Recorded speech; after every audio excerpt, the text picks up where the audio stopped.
What's going on, guys? Welcome to NorCal Sports Report on IE Sports Radio.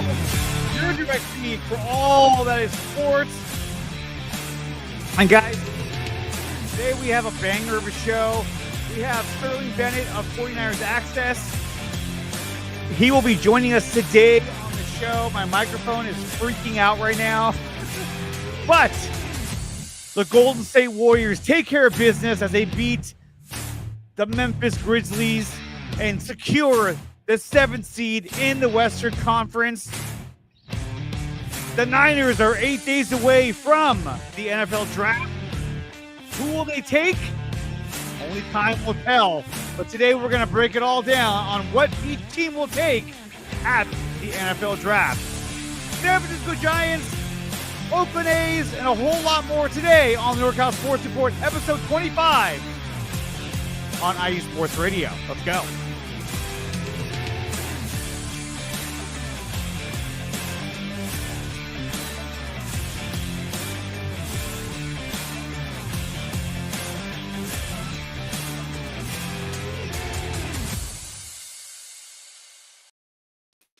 What's up, guys? Welcome to NorCal Sports Report, episode 25 here on IE Sports Radio, your direct feed for all that is sports. And today, we're going to have my good friend Sterling Bennett, host of 49ers Access podcast. He'll be on the show to talk about the San Francisco 49ers, and we'll be doing a mock draft on the top 11 picks in round one as we predict who each team will take and a consensus on who the Niners are going to take with the number 11 pick. That's right, Sterling, consensus. So we'll see how that kind of shakes out. We'll also be covering the Golden State Warriors and their win against the Memphis Grizzlies, securing number 7 seed.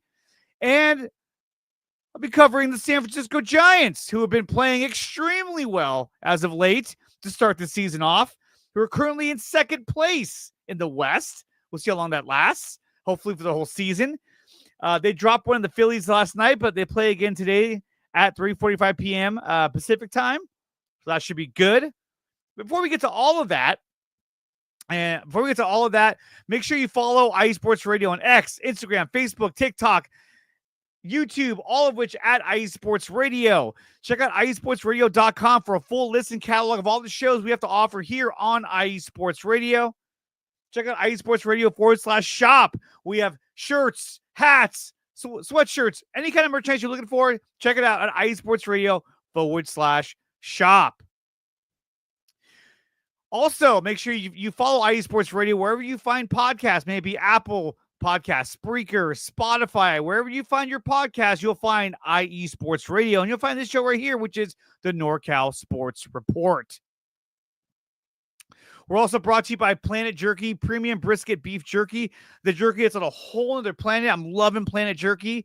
You can place an order for this jerky over at planetjerky.net or follow them on Instagram over at Planet Jerky.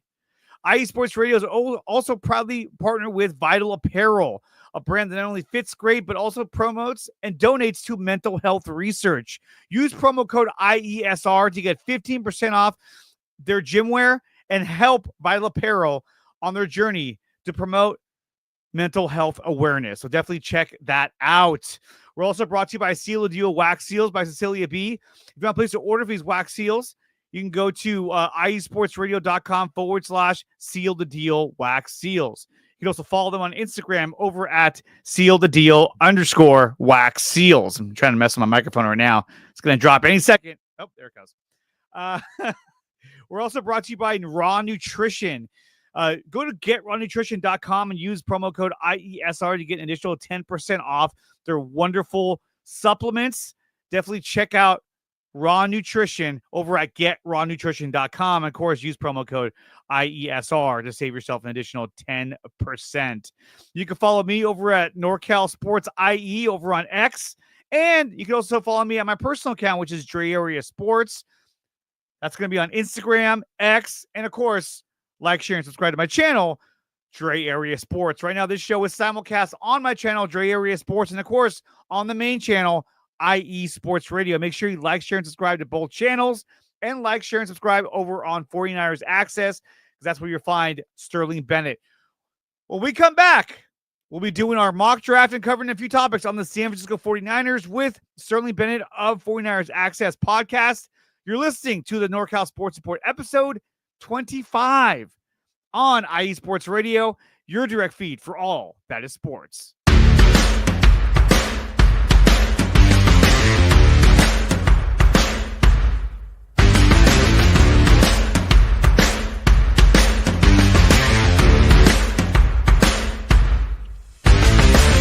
Hi, eSports Radio fans.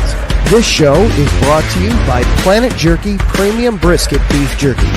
Planet Jerky is the official jerky of the 2022 California League champion Lake Elsinore Storm, single-A affiliate of the San Diego Padres.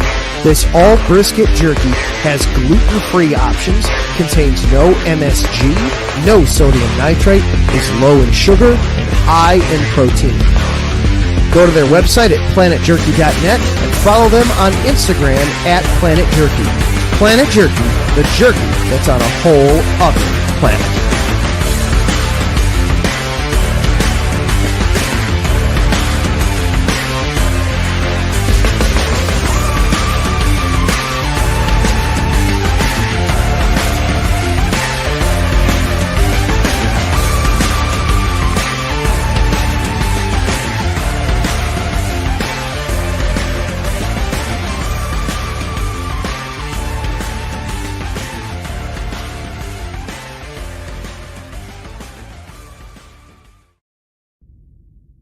Rise and shine.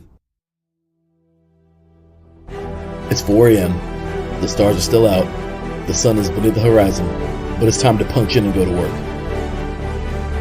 The comfort of your warm-ups turns into the grinding out of your reps as the clinking and the clanking of the plates create a symphony of euphoria. There's no other feeling like it. Earn it, burn it, and take what's yours. IE Sports Radio has proudly partnered with Vital Apparel, a brand that not only fits great, but also promotes and donates to mental health research. Use our code IESR to get 15% off their comfortable and inspiring gym wear and help them on their amazing journey to support mental health. Go hard, take part in your iron therapy, and be strong. Because when your mental health is as strong as you are, there's no telling how far you'll go.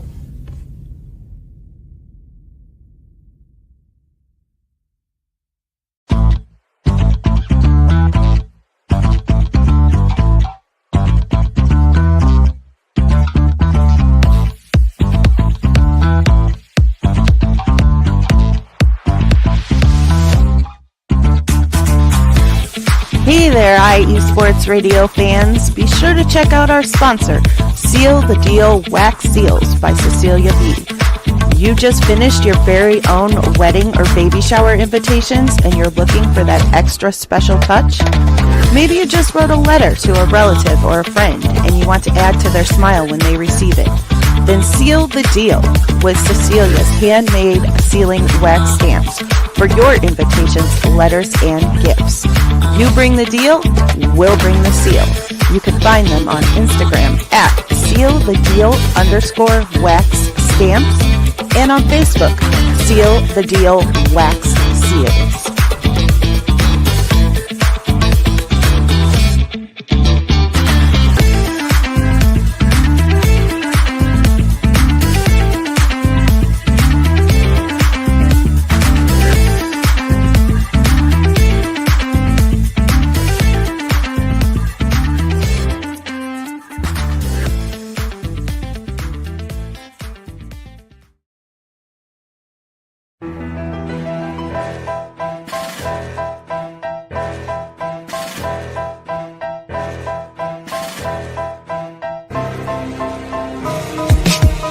For the last 10 years, IE Sports Radio has been bringing you amazing content ranging from interviewing legendary athletes, coaches, and other authorized media personnel to building tailor-made shows dedicated to all major sports cities around the country.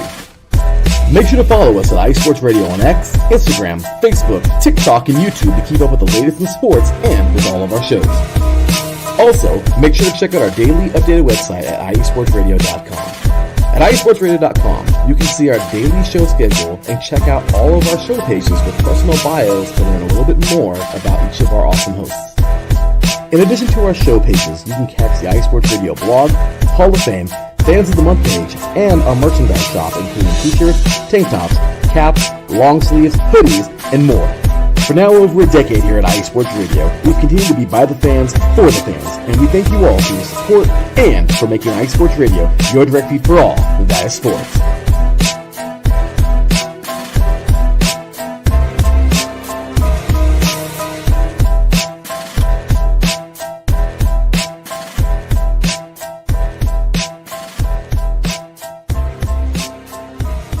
Minutes past the hour here on the NorCal Sports Report on IE Sports Radio, your direct feed for all that is sports. And today I am joined by my good friend Sterling Bennett of 49ers Access Podcast. Sterling, what's going on, man?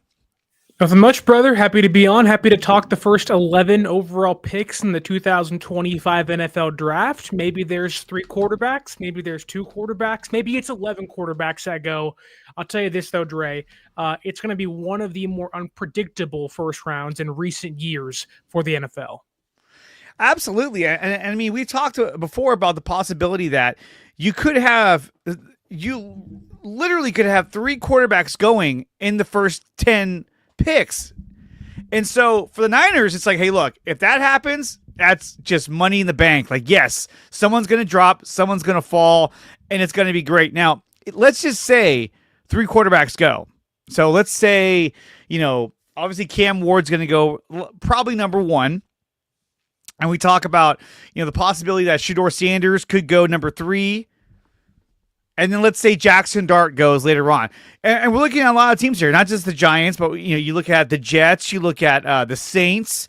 They're all in need of a quarterback. Yeah, the Jets got Justin Fields, but I don't think that's the answer long term. So if 3 quarterbacks go in the first 10 within the first 10 picks, what player do you think has a possibility of being pushed out of the top 10 just due to the fact that teams will be taking quarterbacks?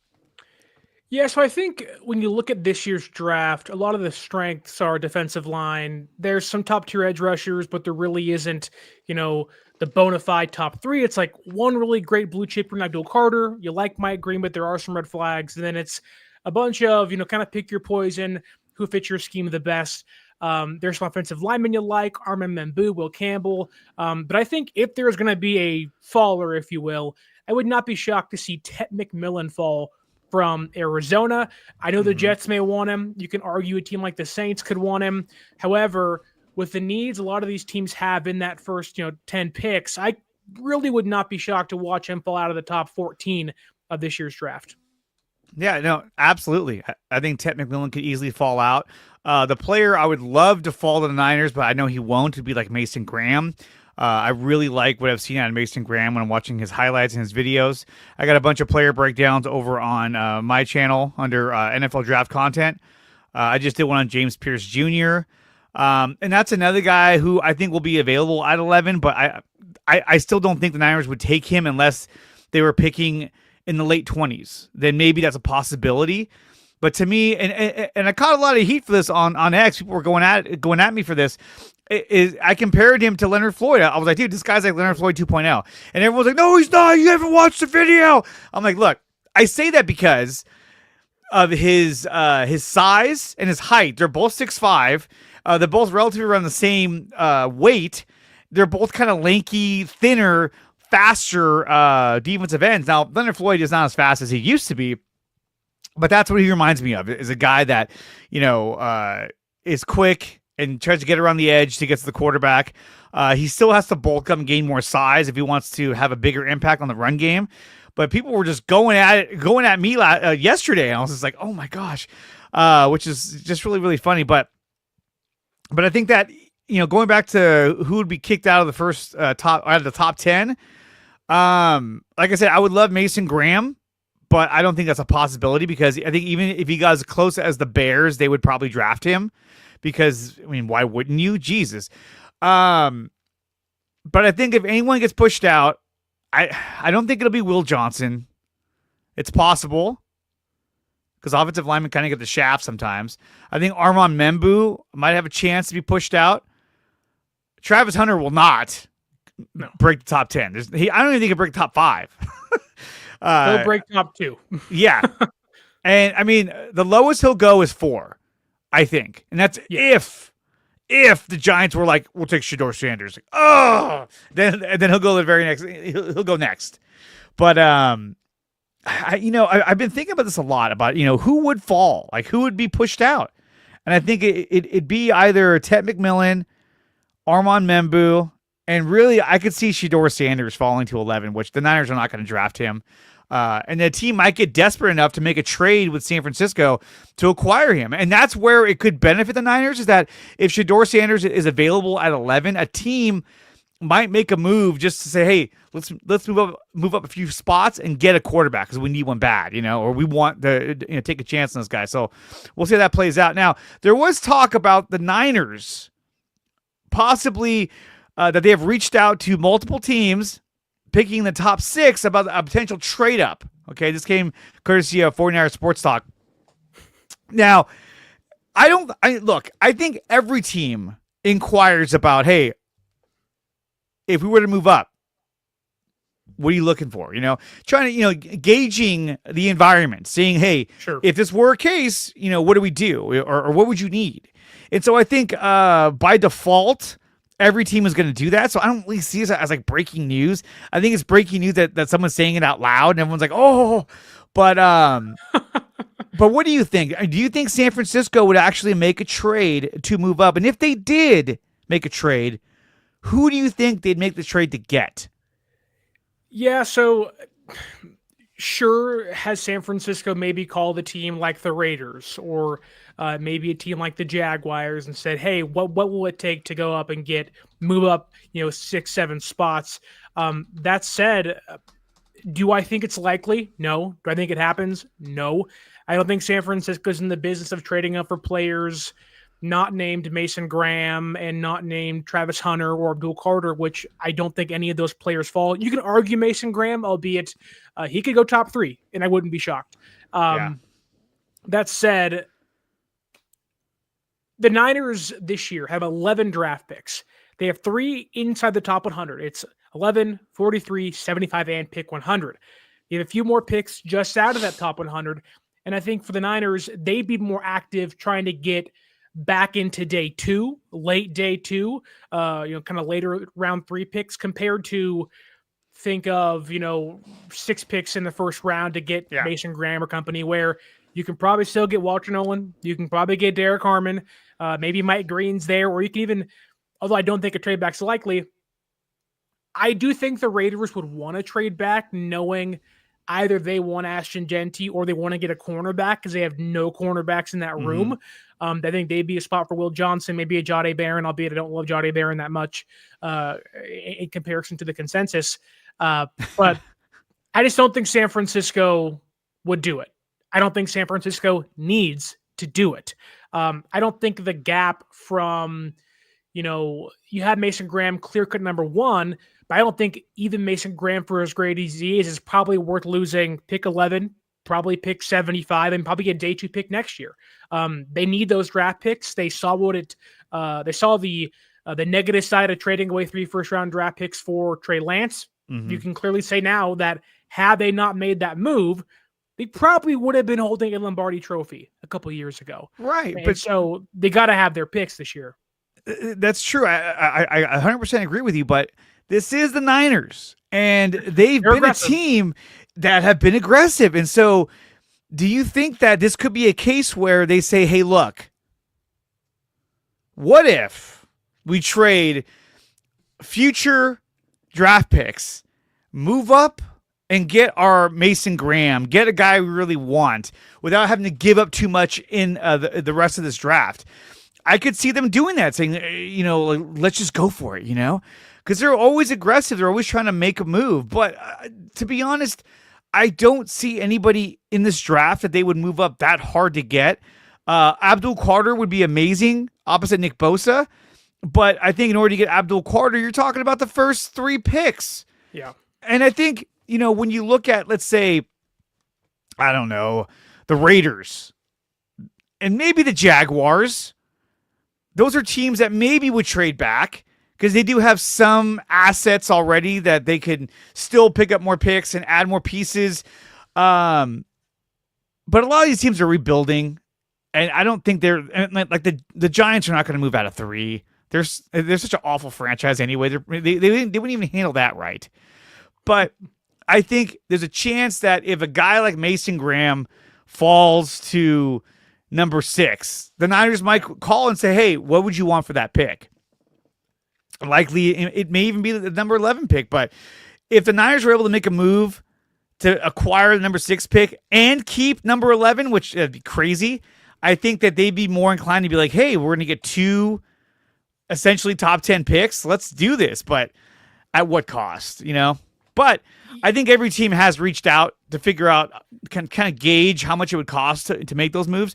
But based on the way the Niners have worked free agency, have done their NFL draft before, it wouldn't surprise me if they tried to make a move, a splash, to do that. But all indications are that they're not going to do that because they want to be a little more conservative and be more strategic when it comes to this year's NFL draft.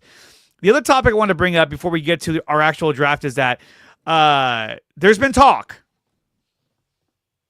that the Niners may be a team that might try to make a trade for Jalen Ramsey.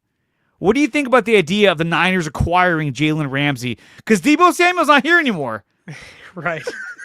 He's out of the room, so it's like, well, he's gone. We could bring him in, and that would shore up our entire secondary for the most part. Imagine having Ramsey, Ronaldo Green, and Diamador Lenore out there, and that's pretty formidable for a secondary.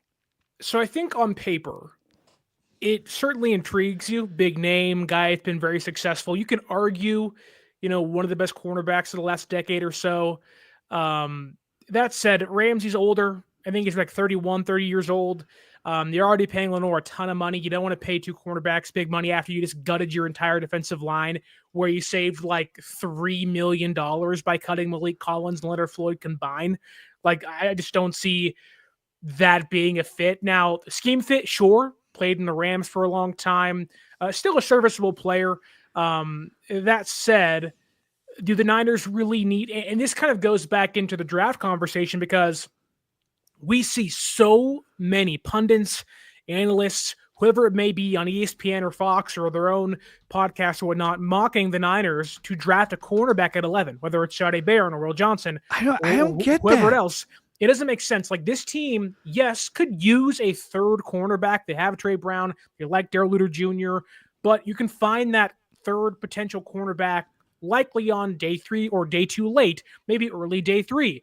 Again, San Francisco has more potential of trading up on day 2 or early day 3 and getting a top cornerback. Kobe Bryant could be a name out there. A Jacob Parrish is somebody I like from Kansas State, and others. Zoff Frazier's a pretty good one. From UTSA, probably going to be a day 3 pick. That said, everybody we push back on saying they're not going to go cornerback at 11, but then it's go trade for Jalen Ramsey, who's a higher price, higher paid, older cornerback. It's the exact same answer to both. No, and Jesus, no. He is a good corner. Has he seen better days? I think he has. I think his Rams days, the Jags and the Rams, that's when he was at his peak. And now with the Dolphins, he's just a household name out there running around. But we would have to see. And I think that if they were to make a trade, it'd have to be like, hey, we'll make the trade, but he has to restructure his contract. We're not paying him $25 million. That's guaranteed money going straight to him. I don't think that's worth $25 million in Jalen Ramsey. If he restructured it and he turned some of that into signing bonuses and all that, then I think they would consider this move. Well, I think a lot of it's how you view the 49ers in 2025, because trading for Jalen Ramsey, albeit it isn't a 1-year deal, it's kind of an all-in move, right? You're getting a top-tier cornerback. And I just don't – well, I do think San Francisco wants to contend. You can completely buy into the idea when you have Kittle and returning Ayuk whenever he comes back, probably in November at some time. You have Trent Williams still, who I know he has the ankle injury, but he looks to be refreshed and is talking about working out already this early in the offseason. You have Christian McCaffrey, hopefully back healthy. You're going to pay Brock Purdy big money. You have Fred Warner. And if you make a ton of your picks this year and you hit on those guys, like, there's no reason why San Francisco could not be in Rams 2023 territory, be a wild card. Maybe you win the division if they're lucky. But they still have top tier talent. However, by the way Jed York's talked, the way John Lynch has talked, all indications are it's like we have to hit on these picks. The way the offseason is gone, I don't see San Francisco being aggressive on day one or trading for a top end or a higher paid talent of Jalen Ramsey. However, if there is one team I think could use Jalen Ramsey, I think can fit his contract in their books and is picking inside the top 10, although I don't think that they'd trade pick 8, the Carolina Panthers, to me, make a ton of sense for Jalen Ramsey. I could see Carolina going for that, definitely. I mean, Jalen Ramsey, his overall PFF ranking was 76.9. Compare that to Demo Lenore, who's at 67.3. So Ramsey had a higher rating in PFF if you rely on PFF. I mean, granted, though, Demo is 25 years old. Ramsey is 30. So I think he'd be at the limit of age-wise where I want to go in corner and how old I want to go. But I do agree that if you go for Jalen Ramsey, then essentially you're saying we're going all in. That's kind of a move you would do like 2 years ago. If this was 2 years ago and you made that move, everyone would be like, "Oh, here we go." It's a reckless spending move they would have made last year. Yeah. But if you look last year, they gutted the entire roster. So, yeah, not going to happen. Taryn. Okay, so now that we covered those few topics I want to get to, let's do this. We're going to do a mock draft of the first round. Now, in this mock draft, we're going to predict the picks for the top 10 teams and then do a consensus pick on number 11 on who San Francisco is going to select. Now, we're not going to do any trades, so we're not going to get wild and start, making trades left and right, but we are going to go ahead and do this. So let me go ahead and share this screen. Where is it? Okay. This new thing they have where you can pick accounts on Chrome, it throws me off every time. Because I had one window with a different account open, so I couldn't share it because it was just like, what's going on? Okay, here we go. So this is on Pro Football and Sports Network. I'm not cool like Sterling and have PFF at my disposal, but here we go. Okay, so we're on the clock as the Titans. And we have the first pick in the draft. If it's me, it's Cam Ward. Because I can't go another season with Will Levis. After what I saw last season. Right. Yeah, I mean, look, Cam Ward is probably the only quarterback, although I don't think he has the elite potential as previous first overall quarterbacks. Like, he's not Andrew Luck, he isn't Trevor Lawrence. He is by far and away this draft's best quarterback. Yeah. The Titans have basically told the entire NFL, we're not taking Shedeur, we're not going Abdul Carter. It is a Cam Ward's world. I think he was asked yesterday of who's your top 4 receivers? And he goes, Calvin Ridley and Treylon Burks. And it was like, what the hell? Okay, I guess you're a Tennessee Titan already. So awfully selective there. Yeah, it was very clear Cam Ward is a Titan. That pick is already in for the NFL draft. This was like the last year with what's his face on the Bears. What was his name? Williams, yeah. Caleb Williams. I was going to say Jalen Ramsey. That's not Caleb Williams was like, Caleb Williams told the punter, he was like, man, they're not going to use you very often this year. Right. And they punted the entire season. And they sucked so bad. Okay, so we're going to say Cam Ward is the number 1 pick in the draft. He's locked in. Now we go to the Browns. Now, the Browns this is where they're kind of in a pickle because they got this guy named Deshaun Watson that they really don't want anymore, but they're stuck with him. Yeah. Do you think the Browns could make a move for a quarterback? I don't think they do. I don't think Shedeur Sanders and Jackson Dart are that good of prospects that you take them at number 2. I think I don't think it's Will Campbell. Because they hate their quarterback anyway, so why would they want to protect him? They're like, no, just let him get hurt again. That's fair. I think the safest pick for them would be Abdul Carter. The safest pick, I would push back and say that if you're the Browns and you need to revitalize your franchise, you've took a big swing into Deshaun Watson and it just cratered your entire organization. Yes, Abdul Carter is a home run here. Bona fide top 3 player in this draft, probably number 2 on my list. However, This team needs receiver help. They have Jerry Jeudy, but they need cornerback help too. And I think you want to get the best player in this draft by far. You go Travis Hunter, which gives you the freedom to either early on day 2 in round 2 or trade back up in the first round and go get Shedeur Sanders as well. You get 2 Colorado boys. You get all the media attention you want. It brings hype back to the franchise. You get a dual threat, arguably one of the best players the draft has ever seen in Travis Hunter. He can be your number 1 cornerback. He can be your number 1 receiver. They can pair great with Shedeur Sanders, albeit I don't love Shedeur Sanders that much as a quarterback at the NFL level. But I think you go Travis Hunter here. I think it makes the most sense. You have the need. You just re-sign Myles Garrett to a massive deal. You can argue you can have 2, dual edge rushers that are just amazing, but the bigger need, I think the better fit, honestly, if you want to get Shedeur Sanders, is Travis Hunter. And even if you don't like Shedeur Sanders, you still have to have a receiver to throw to and a cornerback to lock down the opposing receivers. And he's been very coy about playing both positions. He's like, well, if I did both, my career would be pretty short. And he hasn't committed to saying, yeah, I would do a receiver. I'd be a receiver and a cornerback. He stated before that he'd do one or the other, or that he'd be a corner. Either way, he's a phenomenal player at either position.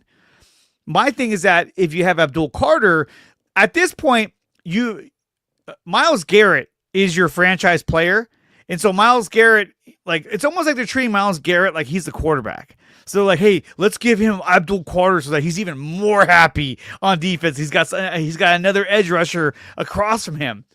But you know what? I like Travis Hunter a lot. So let's go with that. Let's go with Travis Hunter and shake things up. Travis Hunter will be our number 2 pick. Now we go to the New York Giants. And this is where things get kind of spicy because the Giants also kind of need a quarterback. They got Russell Wilson. And they got Jameis Winston.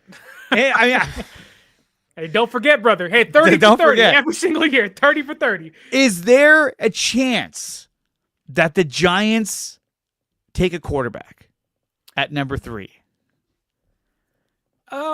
Is there a chance? Sure, but I think the Browns and the Giants are going to be fighting to trade back in the first round to see who can actually pull a deal off. The one question I have about the Giants that I don't have about the Browns is the Browns seem pretty confident in Andrew Berry to turn things around. They let him go get Deshaun Watson. They let him redo Myles Garrett's deal and pay him a ton of money. With the Giants, this is like you got to find a quarterback, and I think getting Russell Wilson in there, getting Jameis Winston in there, I hate to break it to any Giants fan, but even if you draft Shedeur Sanders here, he's not starting on day 1. You can argue he's your 3rd best quarterback on your roster on day 1. And with that in mind, I think that is how both these teams view Shedeur Sanders. I don't think any team in the first round is going to take Shedeur Sanders, barring a trade up after already making their pick early. If it was me, there's 2 players you like here. You like Abdul Carter, obviously, my number 2 player in this draft, and you like Mason Graham a ton. And you can summon either one of those. Mason Graham, start with him. You pair him with Kayvon Thibodeau, Brian Burns, Dexter Lawrence, and you put Mason Graham in there. You have arguably one of the best front fours in football. They'll get after the quarterback. You have Jaden Daniels. You have Jalen Hurts. You have to be able to stop those quarterbacks in the NFC East. And you also have Dak Prescott. And the best way to stop opposing offenses is getting to the quarterback, getting sacks, and stopping the run. You got Saquon Barkley you have to go up against. I'm sure at some point the Commanders are going to draft the running back in this year's class, and they already have Brian Robinson and Austin Eckler. So you can sell me on Mason Graham. I'd probably go Mason Graham here because the other way to look at this is if you get Abdul Carter, and I think the way the Giants can trade up for Shedeur Sanders is trading away Kayvon Thibodeau, who's been inconsistent, who they got to pay him big money after this year. So I think there is a way they draft Abdul Carter, and if they want to get Shedeur Sanders still, although I wouldn't do it knowing they have Russell and Jameis in the building, draft Abdul Carter, package a pick or 2 with Kayvon Thibodeau, and get back in the first round with the team, let's say like the Houston Texans, right, who have a ton of picks, but if the tackle they like isn't there, maybe they want to move back about 10 picks and get a tackle in the second round compared to the first round. I mean, I like the idea of Mason Graham going to the Giants because he does solidify that interior defensive line, which is going to help them tremendously. I also like Abdul Carter because it gives another threatening pass rusher on the edge. and they need to essentially, rebolster this defense because their offense is going to have problems probably all year long because of the fact that they don't really have a true number one quarterback. Sorry, Russell Wilson, but you are a Seahawk. So let's go. To me, it's down to Mason Graham or Abdul Carter. But I think Mason Graham fills the needs that they need in terms of that interior defensive line. And they already have an edge rusher in Thibodeau. Obviously, they would look to trade him if they drafted Abdul Carter. So let's go with Mason Graham. No, the Niners are calling. They want Mason Graham. We're going to make a trade. Okay, so let's go with Mason Graham at number 3. He's going to be stoked. And this makes pick 4 so much easier for us. Abdul Carter. Yeah, it's easy. Mike Vrabel basically told the media yesterday, we're not taking the tackle at pick 4, so I think it makes the most sense in the world. Go Carter here. Solidify your defense. You already paid big money for a lot of players on that side of the football. Yeah. And you have a defensive-minded head coach again. You sign Harold Landry. You fix your interior. Go get what many say is the consensus number 1 pick in this draft at Abdul Carter. Okay, so here we go. Abdul Carter is going to the Patriots. That's in every mock draft. He doesn't get. That's the farthest he'll go is 4, and then he goes to the Patriots. If he fell to 6, I don't even think the Raiders would trade away from that guy. Imagine having Abdul Carter and Max Crosby on the same line. Oh, and Tyree Wilson, and they'd also have, oh my God, who was the guy they just signed last year? Christian Wilkins from the Dolphins last year. Yes. Like it'd be awesome. Okay, so now we're at number 5 with the Jaguars.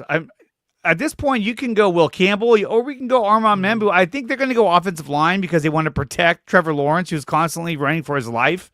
So I would imagine that. I could see them going. I don't see them doing Tyler Warren. No. I don't see Ashton Genty. I mean, I could see Tyler Warren. I mean, as an option. Or they released Evan Ingram this year, who is kind of a slot receiver anyways. They lost Luke Farrell. They're like, how do we replace him? I could see them liking Tyler Warren, and I wouldn't be shocked about it. That said, you got to keep your quarterback upright. I think Will Campbell's the pick here. Yeah, Will Campbell. Whether it's a tackle or the interior, I think it makes the most sense. They traded away Cam Robinson last year. They lost Brandon Scherff a couple years ago, who was one of their best right guards in franchise history. I'd go Will Campbell here, protect your quarterback, and keep him upright for years to come. Yeah, I mean, it's either Will Campbell or Armand Membu. And Membu was hot for a while. Remember that? Everyone was like, this guy's a can't miss. And then he cooled down. Well, a lot of that is because a lot of people don't view Will Campbell as a tackle and Membu being the best, archetype as a tackle in this year's draft. That's why you saw him so high. But I think Will Campbell can be a tackle, albeit he has shorter arms, which may hold him back. However, even if he is a guard, you have a 10-year vet who's probably going to be an all-pro every single year for the next decade. They say he's got small arms. So I guess if you draft Will Campbell, then you got to make sure you get, what was his name? From the corner. Mac McWilliams from Mac McWilliams in round 7. The little arms. Man. Okay, so we're going to go. Rex team. Man, it's dinosaurs, Roman Jackson. Okay, we're going to go Will Campbell at number 5 to the Jaguars. That pick is in. And now we're the Raiders. And we got to figure out who the fuck are the Raiders going to draft. You got Gumshoe and Pete Carroll and Tom Brady in charge now. Yeah, you got Beavis and Butthead in charge with Tom Brady. Look, I think if you want to go traditional Raiders, they would pick Shedeur Sanders. That's if... They got Geno, man. Geno's locked up. They're going to be somewhat competitive. They may suck. I think so. They're going to be competitive. I think so, but I mean, the Raiders could go Will Johnson and go for a corner as well. So the debate I've seen and I've had with myself is that they desperately need a cornerback. They have nobody. Nate Hobbs left for the Packers, I think, this past offseason. They need a cornerback big time. Pete wants to run the defense. He wants to run the Seattle cover 3 stuff they do. However, Pete also loves himself a Marshawn Lynch, and I'm not saying Ashton Genty is that, but I would not be shocked to watch Pete say, give me my Marshawn Lynch, per se, in Las Vegas, and just go berserk and say, we're going to run the football 35 times a game and dare you to stop us. I went to the Raiders to see their depth chart, and it says the Las Vegas Raiders depth chart will not be available. Oh, will be available in the fall of 2025. You can't show me last year's? What the fuck? Go to ESPN, man. I know. I don't know why I went to the official Raiders website. I agree. I think Ashton Genty's gonna be their guy. The other guy I can see them taking a chance on would be maybe like a Jalen Walker, someone they feel could be a linebacker, edge rusher. Just the Raiders do weird moves, man. I can see the Raiders taking Shamar Stewart. Just all of a sudden, like, whoa, really? You went that early? God, these guys just don't care. Well, but they already have Tyree Wilson, who is very much like Shamar Stewart, where it's like not a lot of production, but a ton of traits. Do you want to do that again? If Al Davis was there, he'd be targeting Shedeur Sanders or Ted McMillan. If Al Davis was there, he would want the 4.2 speedster Isaiah Bond out of Texas, who has that's the guy. Like he wants his Darius Hayward Bay, and you're like, Darius what Hayward are we Bay. doing? I know you like speed, brother, but my goodness. I remember like Henry Ruggs. Like, you're just like, dude, we can't do this every year. When they drafted DHB, I remember Mel Kiper was like, I don't get this pick. I don't get it at all. Mel will usually feed you a bunch of goods. So when Mel says, I don't get it, you're like, this is a terrible draft pick for the team. So I think we go Ashton Genty to the Raiders. I think that's going to fulfill a lot of their needs. So we'll go Ashton Genty. The Jets are on the clock. Now, the Jets, they signed Justin Fields. They do have some talent over on defense as well. And I know that, is it the Jets or is it the Eagles? And the Eagles are trying to move Bryce Huff, but he used to play for the Jets. So if you're the Jets, where do you go with this pick? This could be a Will Johnson. This could be an Armand Membu. I don't think they're going to take a quarterback. No. I think Justin Fields is their guy for at least a year. I think they view this year as kind of a influx. Let Aaron Glenn and the new GM kind of see how the roster is built out, get the best player available here. I think it's Armand Membu. They let Morgan Moses go. They lost Smith last year as their tackle. I know last year they were trying to go forward there Aaron Rodgers. However, you have to have a tackle. You have to have a right tackle. Will Campbell's not there. I think this is a clear-cut Armand Membu pick. You can maybe pitch me on McMillan here. However, you have Garrett Wilson. Yeah. You can probably find a better receiver or a more fitting receiver for you on day 2. They have an early day 2 pick. So I go Membu here and just kind of run that to the board as fast as I could. Yeah. I think he's the most impactful player that's available right now. So that's top 10 quality. Yeah. So let's go Armand Membu at number 7. Now we're at the lonely Carolina Panthers. I don't think they'll take a quarterback because, Bryce Young did show last year at the end of the year. He looked good at the second half of the year after he got benched. He looked horrible early on. I think the team was also terrible. The whole team is terrible. That's the thing. But I think when it comes to the Panthers, I've seen some mock drafts have them taking Will Johnson. I think Ted McMillan is the guy that they might go after because they need to give Bryce some weapons. Who was the guy last year? He has like the Southern draw. I'm forgetting his name. South Carolina. Just after Pearsall. Oh my goodness. I'll find it really fast. Well, they got the other guy too. That used to be for the Xavier Legette. But they also got the veteran as well. Jalen Coker's there. Adam Thielen's there. There we go. I don't think they need a receiver here. If it was me, I would probably go with Jalen Walker. Thank you, Shopper Reacts. I think Evero, their DC, I think he wants that kind of can do it all. Swiss Army knife. Is he an edge rusher? Is he a linebacker? He can kind of do a lot of things for you. They may tell him to pick a position, but I think they wouldn't mind that kind of coverage edge rusher if they can have that on the outside for them. I go Jalen Walker here, get him off the board. You don't want Shedeur. I don't think they want Will Johnson. And in my perfect world, they trade for Jalen Ramsey and get them a corner to pair with J.C. Horn. Yeah. So I think you go Walker here and just feed your defense entirely. They paid a ton of money on defense again. I think they're going to surprise some teams this year. I think if they can kind of get a star on defense to help them out, I would not be shocked. And Dan Morgan, former linebacker, now their GM, I think they value the position a lot. I would go Jalen Walker here from Georgia. All right, let's go Jalen Walker. If it's not Jalen Walker, another surprise pick could be Shamir Stewart. I can see him going for with an edge rusher, but he's still kind of a project though, because I mean his overall output in terms of sacks was not very high when he played for Texas A&M. Ted McMillan, only because I feel like they need to kind of bolster that receiving core. You have Adam Thielen, but he's getting hella old. Yeah. You have Xavier Legette, but it's kind of like a rebuild. And let's give Bryce some options. You know, what I mean, let's give him some targets. But let's go Jalen Walker because I agree that they need that defensive playmaker. You can also go Mike Green here too. Well, too late. Well, yes, but if the pick's in. Rewrite. Get the white out. Get the white out. Let's just start over again now. Okay, so now we're at number 9 with the Saints. This is a tough one. This is a tough one. I can see the Saints saying Shedeur Sanders because of the problems they're having with Carr, his shoulder injury. Yeah.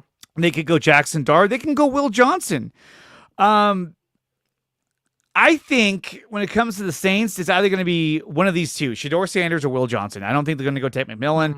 I don't think Tyler Warren. I don't really think any of these guys because their quarterback position is their most pressing issue. Imagine if he goes down.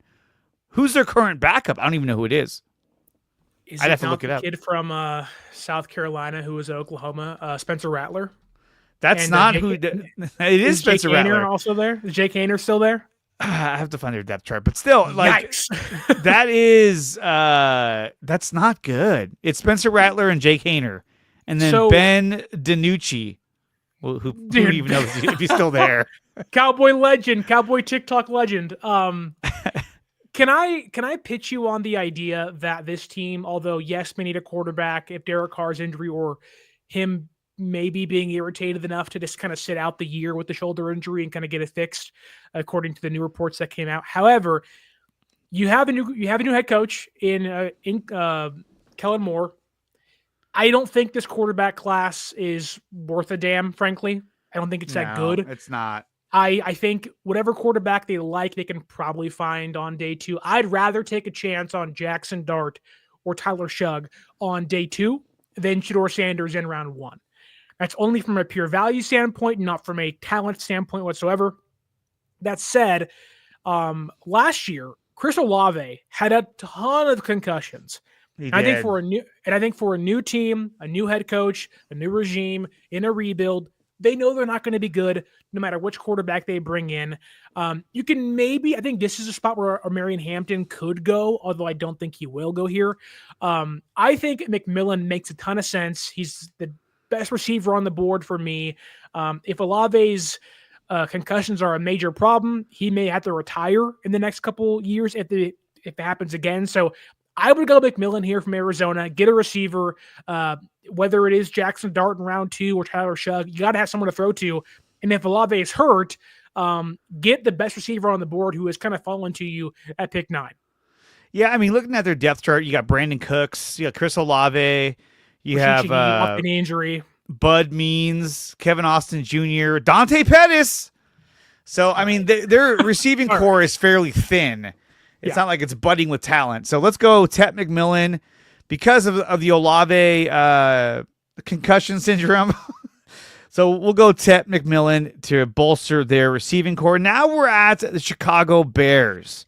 Ooh. I think at this point, you can go Shamir Stewart, you can go Tyler Warren, or you can go Will Johnson. I mean, of course, you can go anywhere. But I think when you look at the top players that are available, I think they could go Will Johnson to try to fortify that corner position across from what's his name, Johnson, the guy they have, Jalen Johnson. You could argue that. I have a feeling that Will Johnson's not going to be a top 10 pick. I think they like Kyler Gordon. They like Tyreek Stevenson a ton. I think Stevenson was a cornerback celebrating in talking at fans on the Hail Mary from the Commanders last year. So there's kind of a stain on his name currently, but had a really good year last year for the Bears. I don't know who else is on the board. You can maybe pitch me on Mike Green here, get an edge rusher, pair him with, oh my goodness, the guy from the Commanders that got traded over. Montez Sweat? Yes, thank you. They're not going to go receiver. They went and re-signed DJ Moore last year. They brought in the guy from Washington during the draft last year as well. Mm-hmm. I don't think they're going to go cornerback. They don't need a quarterback. Maybe you go Tyler Warren, but they have Cole Kmet, which maybe they don't care. Ben Johnson's now in charge. You could really pitch on a Marion Hampton here. Although a very different running back from Jahmyr Gibbs, a lot of the comparisons are made there. I don't think they're the same whatsoever. Maybe you go with Quinshon Judkins, Travion Henderson from Ohio State. There's a lot of talk, a lot of heat on 3 running backs in this first round this year, which is rather shocking knowing how deep this class is. However, I wouldn't be too surprised. Show me the offensive line stuff. I don't think it's going to be great. Probably Kelvin Banks and Josh Simmons still. Yeah. Kelvin Banks, Josh Simmons. You don't love that. Tyler Booker. No. Gray Zabel. Gray Zabel's great. I don't think they've but filled this is 3 of their offensive line needs. This is number 10. It's a top 10 pick. I mean, right. Go to the defense for a second. Jalen Milroe. The defense. That's a troll, Johnny. I think defense is where they're going to go. I really do. Yeah. I mean, imagine getting Will Johnson on that defense, and then obviously you'd still have Jalen Johnson. You got Tyreek Stevenson still there. So, I mean, they got Nick McLeod. Remember Nick McLeod? Teams wonder. Because you got to look at it like this is a chance for the Bears to kind of do what the Lions did a couple of years ago, where they kind of put everything together and they made a run.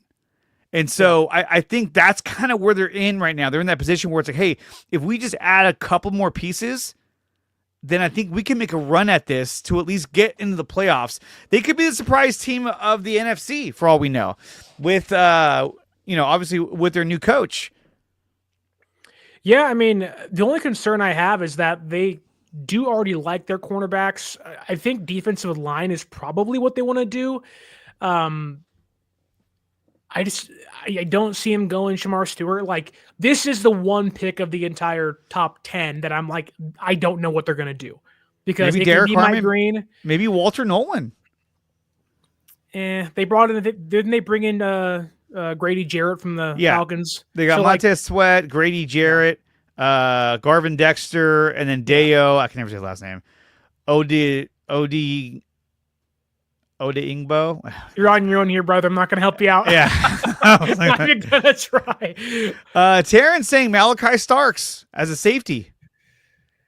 Yeah, I mean, but do you want to go safety top 10? Like, that's where, like, the positional value conversation comes into play. Typically, you don't go safety. They just re-signed Jaquan Brisker to a pretty big deal.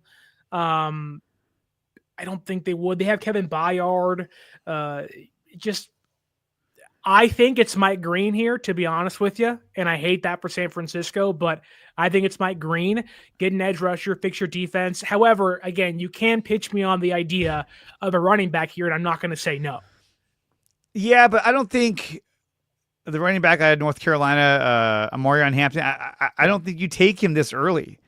I think you could take, they don't need a quarterback, but you could try to go for a quarterback, but if you need one, but they don't need one. So at this point, I mean, what about Tyler Warren? I know, but you just said they have Cole Kmet, unless they are in love with that guy. Which means nothing, but I don't know. It doesn't, but, or there's Kelvin Banks, where he gives them another offensive lineman. It's a tackle, and I know that they went out and they made a trade to get Joe Tooney, who's a left guard. You got Braxton Jones, and you have Jonah Jackson, and then, of course, they went out and they got Drew Dahlman. Why wouldn't they? You still mad about that? And they did like it was nothing. They were like, oh, yeah, we'll get, come on down. It was like, oh, my God. But, I think that one of the philosophies that he's going to have there is that he wants a dominating offensive line like he had with the Lions. Sure. And if that follows true, then I think Kelvin Banks is probably the guy they're going to take to give them a more solidified offensive line. He wants as many options and depth as possible to make sure that O-line is as unstoppable as the Lions O-line. Well, if that's the case, why wouldn't you just go Josh Simmons and hope it works out because you hit a home run at 10 if you do? Josh Simmons, you could. Let's see. Again, I think it's Mike Green or Marion Hampton. Maybe I'm wrong there, but I've kind of taken over this draft with you, so I will let you pick this, and it'll be on your shoulders the entire show. If it's your fault, if it's wrong. Oh, yeah, it's my fault on the Bears had a bad draft because Andre picked Kelvin Banks Jr. I don't think Kelvin Banks is like the gangbuster of all offensive tackles, but I do think. Let me see one more thing. Who is their tackles? They have Darnell Wright, and they have but they have nobody. No other. Well, they have other offensive linemen that nobody under tackle. That is. And then they have Braxton Jones, who's good. Yeah. But does Joe Thuney count as a guard or a tackle? They have him listed as guard, and his backup is Bill Murray, the actor. That's a little. They're a little thin there. Heck yeah. Okay, so if you're gonna go any talent that's NFL ready, I hate to say this, but it's gonna be Mike Green. Yeah. He's a guy you can plug in and just say go. So now you're deflecting off of the offensive line thing to my pick initially to the because everything else is a project, and I'm looking at like this guy's ready to rock.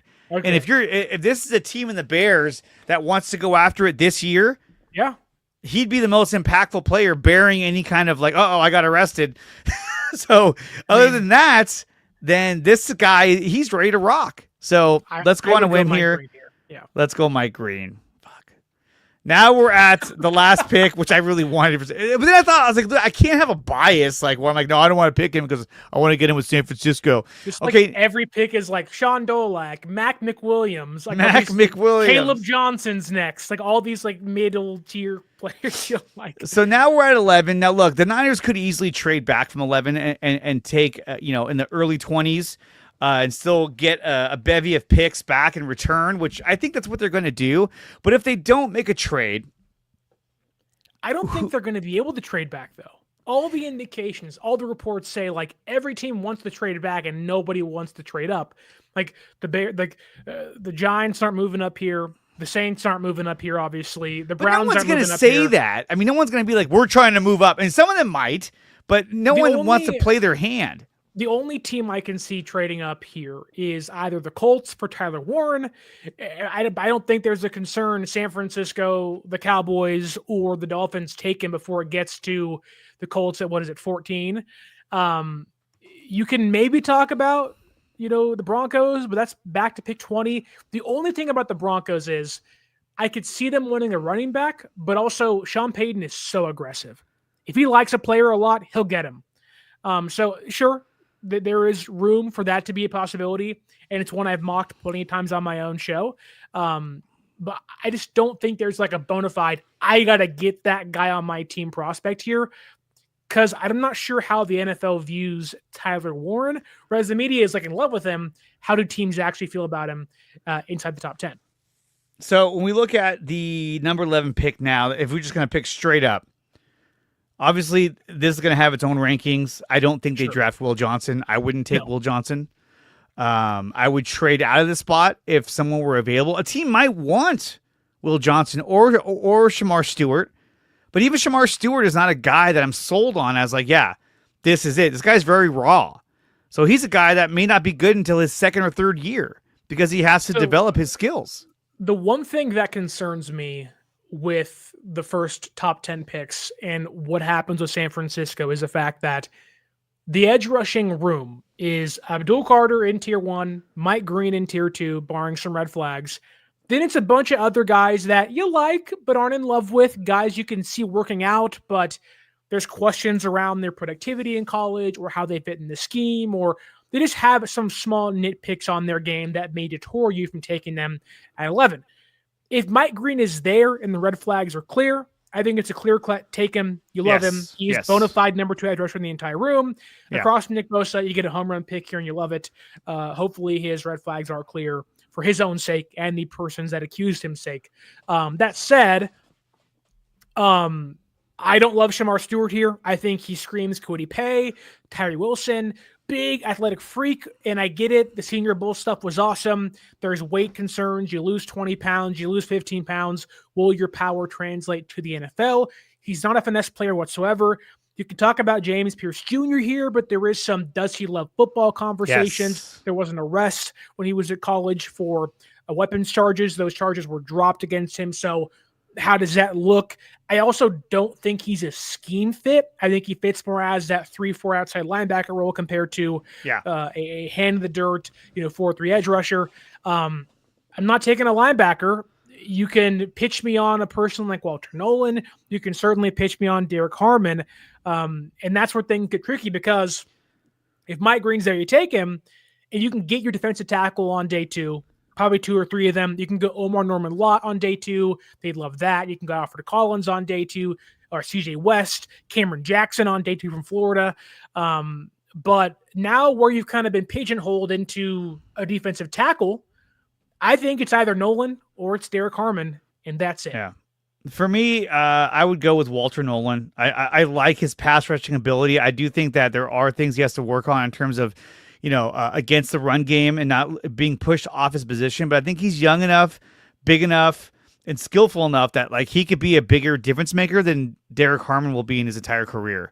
I've even heard comparisons for Walter Nolan to Chris Jones of the Kansas City Chiefs.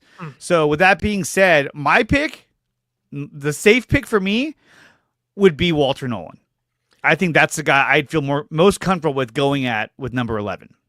I think the safest pick in an all-around conversation is Derek Harmon. However, if you want that super traitsy, has high potential, can actually be a bona fide game changer by himself, maybe not in year 1, but he'll come and start in year 1, get the reps he needs. But you get Walter Nolan and you pair him with somebody else next to him. Let's say it is a CJ West or Cameron Jackson or an Omar Norman Lott. There's certainly drawbacks to Walter Nolan. There's been some effort problems, albeit I think those can change when you have Chris Kosaric yelling in your face on a constant rep. And think about it too. He's going to have Nick Bosa to his right, and he's probably going to have another draft pick to his left, who it could be, like you said, Omar Norman Lott. It could be anybody. And then, so for me, also just with Walter Nolan, and not to interrupt you, but it's he was at Texas A&M before that, and they have no idea what they're doing with defensive linemen. He goes to Ole Miss, their entire defensive changes, and I think that is something that's kind of not being talked about enough here, where there's questions of, well, a couple of different high schools, a couple of different colleges, and was it all kind of putting it together in one year and that carries him? It's certainly a conversation you can have, and I wouldn't downplay it at all. However, I think Harmon's a safer pick, but if you want that uber traitsy, I think fits more what San Francisco likes in their defensive tackles, I can see Nolan being that guy. However, on the flip side, San Francisco seemingly trusts what Oregon does on their defense. They got Lenore in previous regimes. They had Buckner and Armstead. They just trust what those guys do out there. That is in true. Oregon. So I don't think they've talked to Harmon with the top 30 visit, albeit I don't view top 30 visits as this big grandiose deal. Are they important? Sure, but they're not always built up to what they actually are. So I'm good either one. I'm just saying that Harmon's safer, probably going to be a more consistent player earlier on in his career. However, Nolan, I think, can be a higher upside player as his career progresses. 6'4", 313 versus 6'3", 296. So, I mean, overall, Derek Harmon is bigger. But, okay, well, let's go with Derek Harmon. Okay. I'm going to draft Walter Nolan. There we go, and we're done! Either way, I got dupe. Either way, I think if you go with Derek Harmon or Walter Nolan, it's a win. Because you need help at the defensive tackle position. My only concern with Walter Nolan is that there is some questions about his ability to stop the run on a consistent basis. Not but we know they can, but it's can he consistently do it and hold his position during different run schemes. While I think with Derek Harmon, he's more of a bigger placeholder that is not going to get moved. And that's why originally I was in love with Kenneth Grant, because he's such a big dude that is not going to get moved around. But again, Kenneth Grant, his stock has fallen pretty hard. I mean, there was talk early on that he was nearly a top 10 pick. And now look at, he's ranked at number 38, which means that he'll probably go somewhere in the 20s. Right. And I think, the defensive tackle position is so interesting this year because it's a deep class for sure. But, you have someone like Nolan, who I think if you get Nolan, I think it could benefit him a ton to pair him with a run-stuffing defensive tackle, a space eater, and kind of let his pass rush do a lot of the work for him in year one.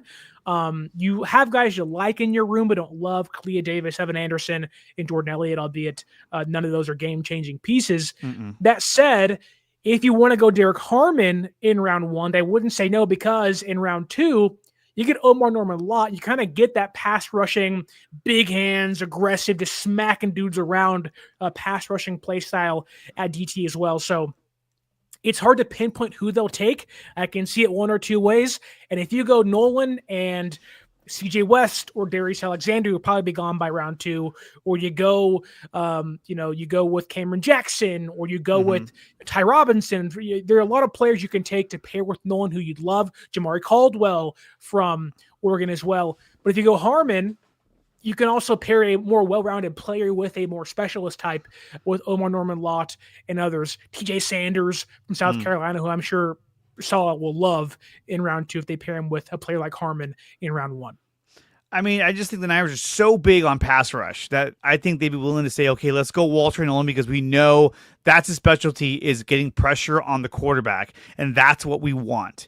But again, it feels like if you get a guy who is focused on pass rush and maybe has some issues with, defending in the run game, then we're right back where we were with Javon Hargrave, where he was supposedly a good pass rusher, not so good against the run. So what they do, everyone just ran the ball directly at him. And then it was an issue, almost every week until this last year, where he just, tore his tricep and he was out.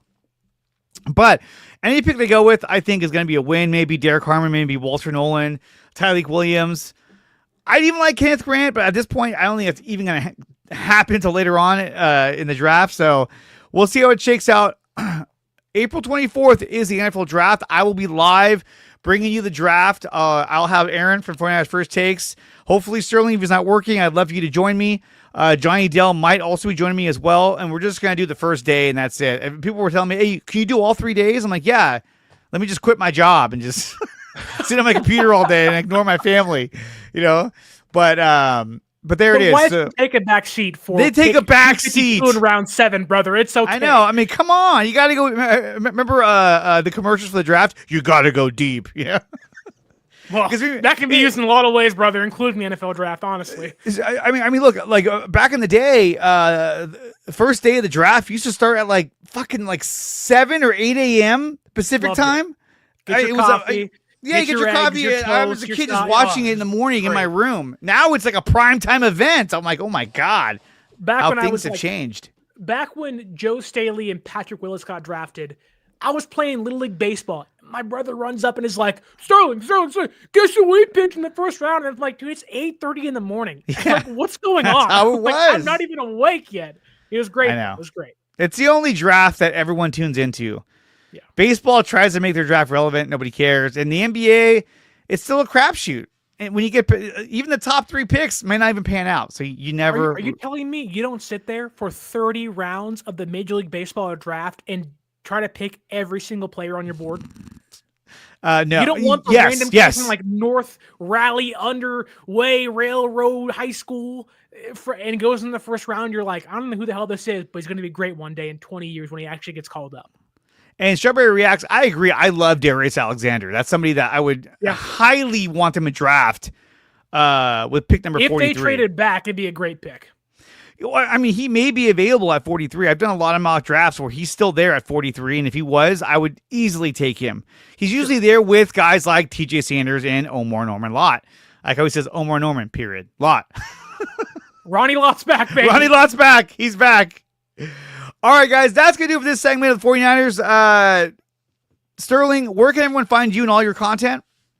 Yeah, you can find me on YouTube at 49ers Access. You can also find me wherever all the podcasts are sold, Spotify, Apple, everywhere else, Google Podcasts. You can also follow me on social media at 49ers_access is the Twitter, or X, 49ers.access is the Instagram, breaking down running backs, quarterbacks, receivers, and covering everything related to the San Francisco 49ers.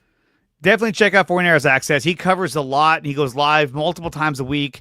It's quality content, dude. That's why I keep bringing you back, because, dude, you're fucking good at what you do. and you're pretty cool too. So I'll give you that. Toss it in towards the end, yeah. And you just went to Japan. I did go to Japan. That's awesome. I'm dying to go there, dude. I'm just dying to go there. Awesome. Sterling, thank you so much for coming on here. We'll do it again, guys. When we come back, I'll be covering the Golden State Warriors and their win last night over the Memphis Grizzlies. I hate the Grizzlies. Go Rockets. Go Rockets. God, I hate the Rockets. Anyway, we're going to talk Warriors and then Giants. When we come back, you're listening to NorCal Sports Report on IE Sports Radio, your direct feed for all that is sports.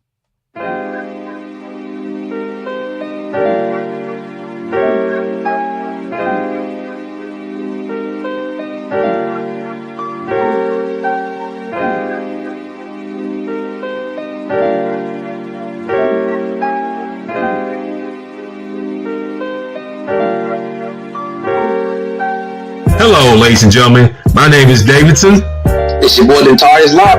And we are the hosts of Fast Break here on IE Sports Radio, where we discuss everything in the world of basketball from prep to the pros. You guys should definitely check us out, man. Sunday, 8 p.m. Eastern, 5 p.m. Pacific. We got all the basketball information you guys need, so we look forward to you guys listening in. And please do, because we are the best basketball show on this side of the Mississippi. And please do check us out on Twitter at FastBreakISR. D-Lock, where's our time again?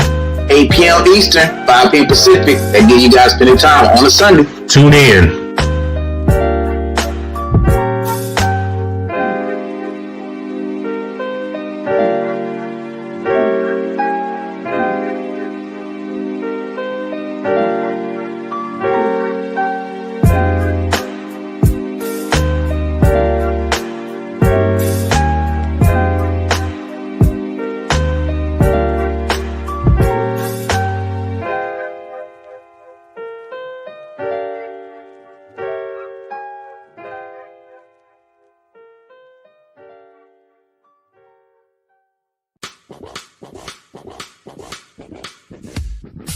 Hello, sports fans. It's me, your boy Larry B, and I want to walk you through the world of sports. No, not just the mainstream major TV deal type sports, although those are important too. But let me be your guide for your journey of all sports, from college to the pros, the minors, and everything in between. Each week, we are talking sports galore with true diehards just like you from a hardcore fan's perspective that's sure to quench your thirst around leagues you may know all too well and some you may even discover here. That's right, sports fans. If you love sports of all kinds, enjoy hearing amazing sports stories, and respect all sports because you know how difficult any of them can be to play or compete in, then this is your show.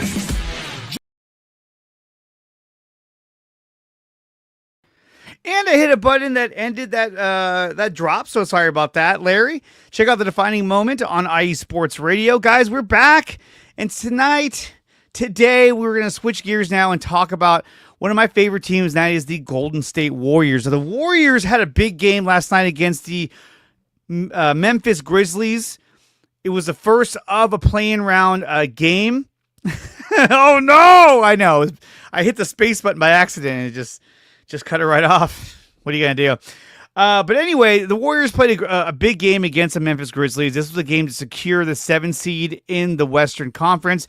And the Warriors won by a final score of 121-116, securing the 7th seed in the West. And they will move on to take on the Houston Rockets, the number 2 seed, this Sunday. Now, we'll talk about that matchup in just a minute, but let's talk about what happened last night. Now, the Warriors had a big game against the Clippers 2 nights ago in which they could have secured the 6th seed. And they lost that game to the Clippers and went to overtime. And the Warriors were not able to lock down the Clippers. That was a very upsetting loss because the Warriors had a chance to really close out that game. And they kept turning the ball over and were inconsistent on offense. And then they had to take on the Memphis Grizzlies. Now, the Grizzlies, for that matter, they've lost quite a few games, and they're not playing very well. At one point, this was the number 2 team in the West. Now they're basically fighting for a playoff spot. And going against the Golden State Warriors, a team that actually the Warriors won the season series against them. But there's a bit of desperation when it comes to the Memphis Grizzlies because we knew that they were going to give it all they had in order to win this game. Now, like I said, the Warriors did win this game 121-116. Let's take a look at the numbers. The Warriors, Jimmy Butler, it was a straight baller last night, 38 points. He was 12 of 18 from the line. He got to the line he shot 18 free throws. That's insane. And he missed 5. Can you imagine he made all of them? My goodness. He was 2 for 4 from threes. He had 7 rebounds, 6 assists, really controlled the offense. And I liked that the Warriors, towards the end of the game, started running the offense through Jimmy Butler. I was telling my brother, like, hey, they got to start running the offense through Jimmy Butler. He slows things down. He's more decisive. He's a good passer. He draws contact. He does a lot of things that the Warriors need him to do in order to make their offense go. At one point, they were running the offense through Steph Curry, but it was one screen, one pick after another, and they were double teaming him left and right. Once they started running the ball through Jimmy Butler, it started to open up more things for the offense. But like I said, playoff Jimmy was there, 38 points. He definitely led the offense. But let's not take credit away from Stephen Curry. He's playing with an injured thumb, definitely affecting his shot and his play as well. But he ended the night with 37 points. But he was 9 of 22 from the field and 6 of 13 from threes. But he was 13 of 13 from the line, and that was huge. Because at the end of the game, he hit 4 big free throws that really put the game out of reach and secure the win for the Golden State Warriors. Draymond Green had 4 points, but he did have 10 assists and 6 rebounds. So like always, he fills up the stat sheet, doing a lot of other things. Quentin Post had 11 points. Gary Payton had 12 points. So, really, we're looking at 8 players. Because they also played Looney and Santos. The one guy that didn't play is something I want to talk about was, again, no Jonathan Kuminga, a DNP. Coach's decision. Something happened. Something's going on in which Steve Kerr does not want to play Jonathan Kuminga. And I don't know what it is. Kuminga is a dynamic defensive and offensive player. He's still really raw. And I think he's not as refined as Steve Kerr wants him to be. And I think Steve Kerr is kind of holding that against him and saying, hey, if you're not going to do the things that we want you to do, you're not going to be at the places we want you to be at, then I'm just not going to play you. And I think that's the wrong call. I really do. It's one thing that he didn't play against the Clippers. That was weird.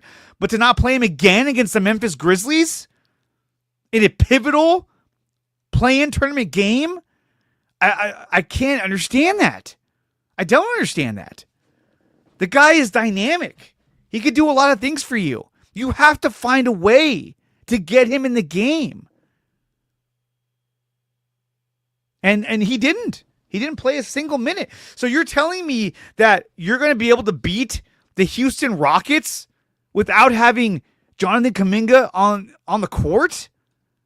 I don't see it. I don't. Oh my God. What is happening with my green screen? My gosh. Oh, that was weird. Okay, so I don't think that they could do it without Jonathan Kuminga. They got to have him.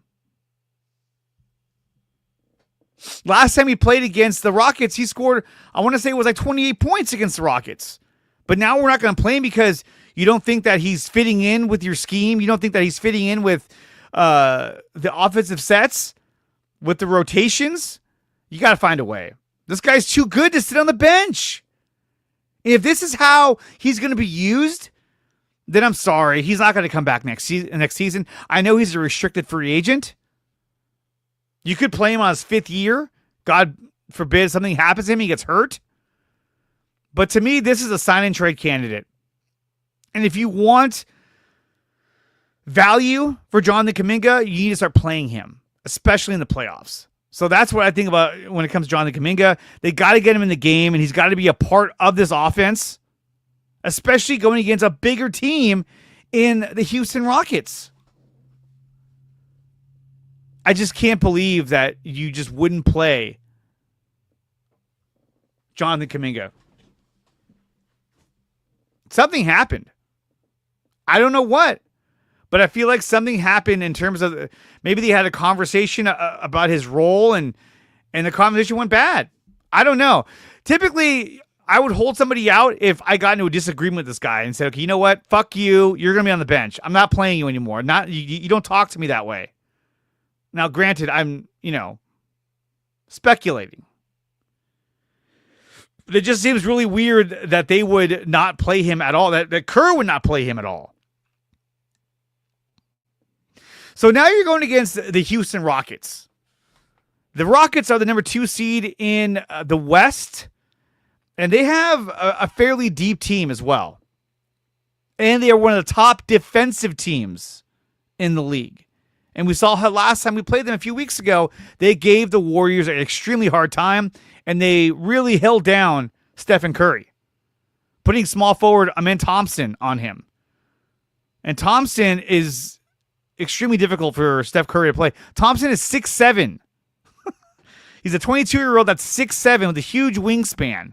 So they put the bigger guard on Steph Curry, which gives him problems trying to get his shot off. And so that's going to be a hard thing for the Warriors to overcome, is getting past the defense of the Houston Rockets. Yeah, you got Fred VanVleet. You got Jalen Green, who's a baller. Dylan Brooks, I hate the guy. He's there as well. Sengun, Steven Adams. So they got 2 big men, and Steven Adams, one that Adams has a lot of experience against the Warriors, and then Sengun is one of the best players on their team. Sengun is averaging 19 points a game and 10 rebounds. He's 6'11". I think Draymond Green is going to be the guy that is going to have to D him up. And then, of course, you got Steven Adams as his backup. So Sengun will be an issue for the Golden State Warriors. But they have to find ways around this defense of the Houston Rockets. And I think that running your offense through Jimmy Butler will help. But they got to get contributions from the bench in terms of scoring. They have to.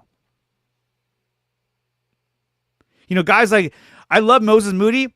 He's missing, 3 out of 4 3-pointers.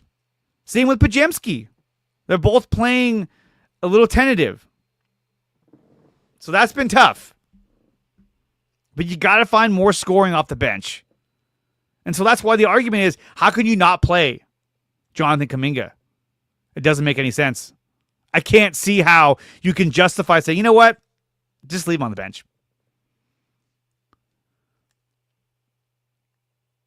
Let's go with, Guy Santos, who I love. Kevon Looney, who I love because he's been with the Warriors forever. But it's crazy not to play Jonathan Kuminga. I don't understand that. I don't see an outcome where if you don't play Kuminga, you don't beat the Rockets. I think Kuminga has to be a part of this rotation. But my feeling is that Steve Kerr is not going to play him. And that we're going to end up seeing Kuminga in like a game 3 when we're down 0-2. Then it's like, fuck, okay, now I got to play him because we're down. Which I hope is not the case. I hope it is not the case. But, like I said, the Warriors took care of business last night. They took down the Memphis Grizzlies 121-116. Butler, 38 points. Stephen Curry, 37 points. Desmond Bane for the Grizzlies was killing us all game long with 30 points. Zach Edey was a menace at rebounding, getting 17 rebounds for the Grizzlies. And John Morant had 22 points. He got injured in the third quarter. Really affected the rest of the game, which the Warriors were like, yeah.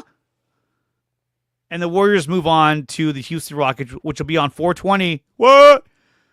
Game 1 against the Houston Rockets in Houston. So that's a big turnaround for the Golden State Warriors. They'll get 4 days of rest before they take on the Houston Rockets. So they need to rest up and get healthy, as they're going to have their hands full with the Houston Rockets. Guys, we're going to take a quick break. When we come back, we're talking about the San Francisco Giants, and then we'll wrap things up here on the NorCal Sports Report, episode 25, here on IE Sports Radio, your direct feed for all that is sports.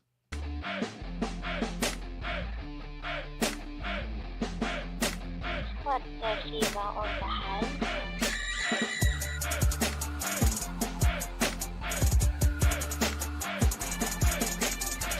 Hey, yo, what's good, Georgia? It's your boy ACS, and if you love sports from the Peach State as much as I do, then Georgia Sports Central is your one-stop destination for down south sports, courtesy of IE Sports Radio, your direct feed for all that is sports. Are you a yellow jacket at heart, or do you bleed the red and black of the Bulldogs? Do you keep it true to Atlanta with Trae Young, Capella, and the boys? Do you rise up with the Dirty Birds on Sundays? Are you excited to see what the future holds for Michael Penix Jr., Bijan, and the rest of the Falcon squad? Do you live at 755 Battery Avenue? Do you rep for Albies, Acuna, and the rest of Braves country? If so, then let's get united every Wednesday for some Braves, Hawks, UGA, Georgia Tech, Atlanta Dream, Falcons, and more on Georgia Sports Central, only on IE Sports Radio, your direct feed for all that is sports.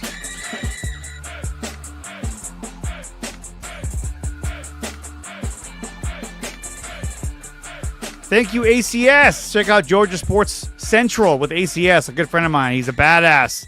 27 minutes past the hour here on the NorCal Sports Report on IE Sports Radio, your direct feed for all that is sports. And now we're talking about, you guessed it, the San Francisco Giants. The Giants are 12-5, a team that a lot of people thought that would be a bottom dweller. That would be a team rebuilding, a team that's uncompetitive in this early part of the season, if not the whole season. And they've proven their pundits wrong. The Giants are 12-5 and are in second place in the National League West. A game up on the Los Angeles Dodgers, and a game and a half behind San Diego. I mean, they're a really big surprise. I mean, look at the Arizona Diamondbacks are also 10-7. So the whole NL West has been extremely competitive. And yesterday they had a game against the Phillies. Now, the game before that, in game one of a 3-game series against the Phillies, they won 10-4. Again, Jung-Hoo Lee has been dominating out there and had a big game against the Phillies. And like I said, they won that game 10-4 after falling back, I want to say 4-0 to the Phillies. Last night, unfortunately, they lost the Phillies 6-4 behind Justin Verlander, who's had a really tough time on the mound. Verlander pitched 5 2/3, gave up 8 hits, 4 runs, but 3 walks, also a home run, only had 1 strikeout. One of the longer outings for Justin Verlander, but again, he's showing signs of fatigue and age, not being consistent in his placement, and is having a hard time staying in these games. The NL West could have 4 teams making the playoffs this year. Possibly. We'll see if the Giants can hang on. But they got good outings out of their bullpen. Randy Rodriguez came in for an inning, gave up no hits. Hayden Birdsong pitched an inning. He gave 2 runs. And then Spencer Bevins came in for another inning and gave up 0 runs and 1 strikeout. Offensively for the Giants, Elliot Ramos went 1 for 4. Jung-Hoo Lee went 2 for 4. He had an RBI as well. Willie Adames went 1 for 4. Matt Chapman went 2 for 3. Wilmer Flores, who's been the hero of the season early on, he went 0 for 3, but with an RBI. He also scored a run. Casey Schmidt went 1 for 4 with 2 RBIs. Nearly had more as well, as he hit a shot into left center, but unfortunately it was run down by the center fielder up against the wall. A little bit harder, a little bit stronger, and that could have been a huge home run to actually give the Giants the lead. But unfortunately, it was not to be. But overall, though, I'm liking what I'm seeing from the Giants. They're doing really good at the plate, which a lot of us didn't think that they were going to be able to do. Their situational hitting, which is something that Buster Posey talked about recently, saying that they wanted to improve on their situational hitting, has been really good this season. They're getting the big hits when they need it. And that's something that's been plaguing them for the past 2 seasons, is that when they need a big hit to score runs, they cannot come up with the big hit. So that's been tough for the Giants, but this season they've been able to put it together and get those timely hits.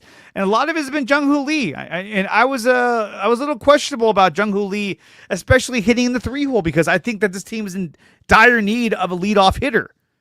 Jung-Hoo Lee so far he's batting .333 with 3 home runs, 12 RBIs, and 17 runs. He's having a really good year. His on-base percentage is .400. He's got a .651 slugging percentage. The guy is playing extremely well this season, and so far he's proving to be that number 3 hitter for the Giants. But that leaves us without a pure leadoff hitter. which is something that we're struggling in. I mean, they're putting like Elliot Ramos leading off, and he's not a leadoff hitter. He's not. He's a good player, but he's not a leadoff hitter. Lamont Wade, who they're hoping to be a leadoff hitter, he hasn't found his bat, and now they're batting him down the lineup to try and get his confidence up. So leadoff hitter is definitely something that's been eluding them, but Jung Hoo Lee is somebody who's not been eluding them. He's been playing really well. And right now, they're claiming that Jung Hoo Lee could be a guy that could be in contention for the batting title this season. So that's awesome to hear. And more accolades for the Giants, a team that nobody gave them much of a chance to do anything this season. And they're turning heads. Second place in NL West. Which is awesome. I love seeing it. The Giants play today at 1:05 against the Phillies, and that's going to be game 3 of the 3-game series. So tune in for that. We're going to have Jordan Hicks up against Christopher Sanchez. Hicks is 1-1 with a 5.87 ERA. He's got a lot to prove as well. He's got to be able to show that he can last throughout the season with the Giants. Because so far, his outings have not been going too well. So he's got to stay later and longer in the games. The Giants 12 and what did I say? The Giants are 12-5 in second place in the NL West. So let's see how the Giants shake out the rest of this week, and we'll follow up with them next week on the next episode of the NorCal Sports Report. Oakland A's. Let's see where they're at. The A's play today at 4:40 against the Chicago White Sox. They won yesterday 12-3 against the Chicago White Sox. So good on the A's. And the A's are sitting in last place in the American League West at 7-10. Still got a lot of baseball to play. Only 3 games out of first place, so they still got a ways to go. So the A's are not out of it just quite yet. So we'll see how that shakes out. But guys, tune into my channel because I know I'm going to be going live this weekend to cover on Easter Game 1 of the NBA playoffs for the Golden State Warriors going up against the Houston Rockets. That should be a big game. We got the draft coming up on the 24th. I'll be live doing that as well. So definitely check that out. Because I can't wait to talk about the NFL draft when it does go down. Guys, I want to thank Larry B for putting on IE Sports Network and this show. I want to thank Taryn Rodriguez for being a baller in the chat and on social media. I want to thank Sterling Bennett for coming on here and dropping another fire stream. We did a mock draft, first 11 picks of the NFL draft and who we thought was going to go. Definitely check that out. I'll be posting that clip later on today. The Warriors, they're in the playoffs. They're the 7th seed. And they'll be going up against the Houston Rockets this Sunday on 4/20 on Easter. And the Giants, 12-5 on the year, second place in the NL West. They will take on the Phillies today at 3 o'clock or 3:45, whatever. Real quick, Stanford men's volleyball beat number 3 USC on the road twice last week for their new best wins of their season. Thank you, Taryn, coming in with that clutch news. Guys, make sure you like, share, and subscribe to IE Sports Radio. If you're watching on X, follow this account. May it be Dre Area Sports or IE Sports Radio for continuous coverage of all of your favorite sports from around the country right here on IE Sports Radio. I'll be live again next week for the NorCal Sports Report. I might go again live later in the week on Dre Area Sports, but tune in next week for episode 26 of the NorCal Sports Report. I'll see you guys next time.